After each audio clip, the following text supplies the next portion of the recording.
umunyamakuru wakoreraga urwego rw'igihugu rw'itangazamakuru mu Rwanda RBA Gloria Mukamabano yasezeye muri izi nshingano yari amazemo imyaka 9. Yagiye muri Leta Zunze Ubumwe za Amerika aho yasanze umugabo we umaze igihe kinini ari haba. Mukamabano yamenyekanye cyane mu gusoma amakuru kuri televiziyo y'u Rwanda. Uretse kuba yari umunyamakuru ukunzwe n'abatari bake, Mukamabano yari n'umuyobozi wa televiziyo ya RBA y'imyidagaduro KC2. Muri 2015 nibwo Mukamabano Gloria yasoje amasomo y'icyiciro cya kabiri cya kaminuza mu ishuri ry'itumanaho n'itangazamakuru muri Kaminuza y'u Rwanda. Yanize icyiciro cya gatatu cya kaminuza mu masomo ajyanye n'iterambere Development Studies mu ndimi z'amahanga. Yinjiye mu itangazamakuru akirangiza amashuri yisumbuye aho yakoze ku bitangazamakuru bitandukanye birimo Contact FM, Radio na TV10 ndetse na Royal TV. Mu mpera z'umwaka wa 2016 Gloria Mukamabano yerekeje kuri RBA. Mukamabano yabwiye itangazamakuru ko gusezera kuri RBA byaturutse ku cyerekezo gishya agiye kuganamo. Ati nta kindi kibazo cyabaye, ni icyerekezo gishya nafashe mu buzima bwanjye. Umuntu aba afite byinshi yize, rero hari igihe biba ngombwa ko umuntu ahindura icyerekezo, ariko nta kindi kibyihishe inyuma, rwose ni ibisanzwe. Yagaragaje ko kuri ubu agiye gukora ibindi bitajyanye n'itangazamakuru nubwo yirinze kuvuga imirimo mishya ashobora kwerekezamo. Gloria Mukamabano yagiye muri Amerika aho yasanze umugabo we umaze igihe kinini ari haba.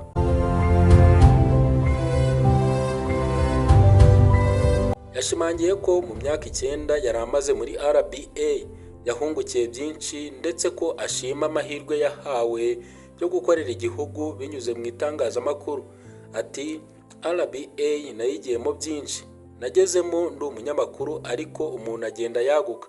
Ndashima amahirwe nahawe yo gukorera iki gihugu binyuze muri RBA.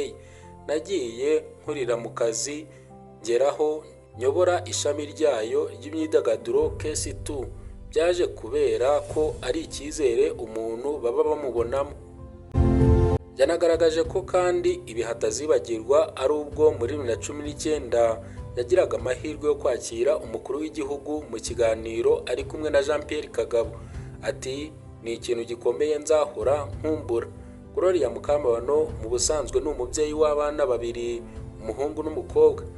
Uretse kuba akora mu itangazamakuru, Mukamabano yanabaye umuhanzi w'indirimbo, ariko ni umwuga atakomeje kuko yahisemo gushyira imbaraga ze mu itangazamakuru.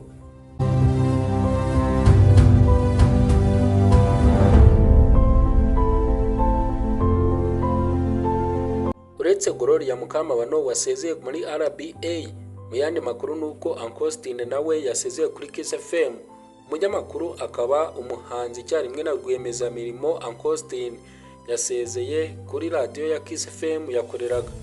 Uyu munyamakuru wari umaze iminsi atumvikana kuri iyi radio yemereye itangazamakuru ko yasezeye kuri Kiss FM, icyakora yirinda kugaruka kuri byinshi byaho agiye n'ikigiye gukurikira.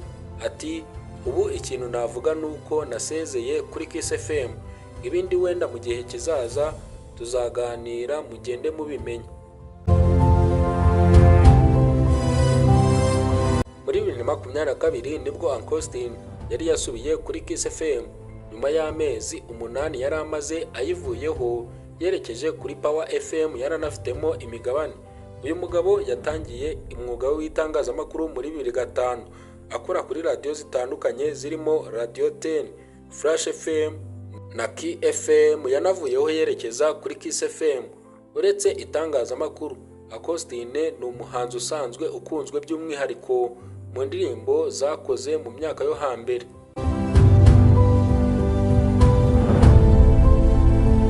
Ngayo nguko ibyari bigezweho mu isi y'imyidagaduro.